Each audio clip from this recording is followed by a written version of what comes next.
Welcome back to Gearhead Evolution. Today, we're diving into a controversial newcomer in Volkswagen's lineup, the 2026 Volkswagen Horrible Beetle.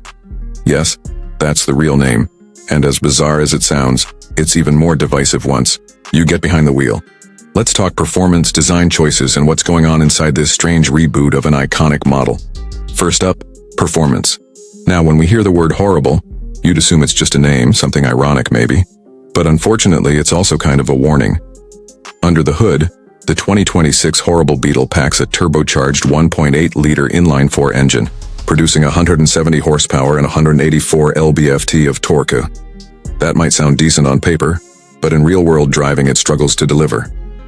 Throttle response is sluggish, and the 0 to 60 mph time hovers around 8.5 seconds, hardly inspiring for what Volkswagen claims is a sport-infused revival.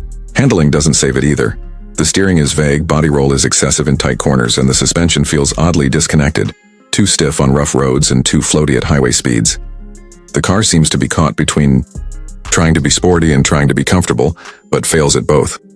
The standard front-wheel drive setup doesn't help much, and even though there's an optional all-wheel drive version, it doesn't drastically change the character of the car. The dual-clutch transmission, which we usually praise in VW models, feels off-tune here. Shifts are slow when you want quick power and abrupt when you want smoothness. It's like the programming just doesn't know what the driver wants.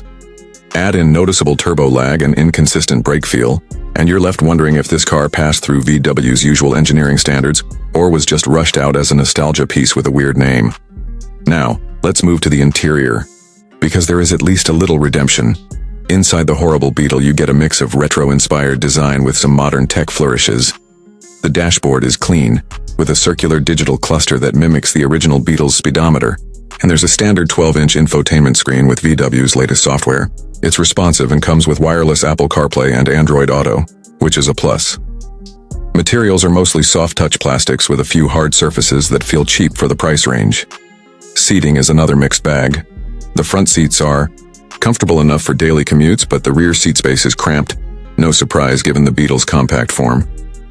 Visibility is decent up front but suffers in the rear thanks to the sloping roofline and thick rear pillars.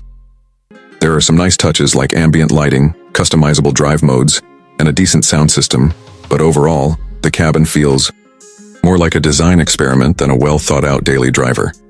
It's quirky, yes, but not necessarily in a good way. So that's the 2026 Volkswagen Horrible Beetle, a car that tries to blend nostalgia with modern performance and ends up feeling lost in the process. It's got personality, but it lacks polish. Thanks for watching Gearhead Evolution. Catch you in the next one.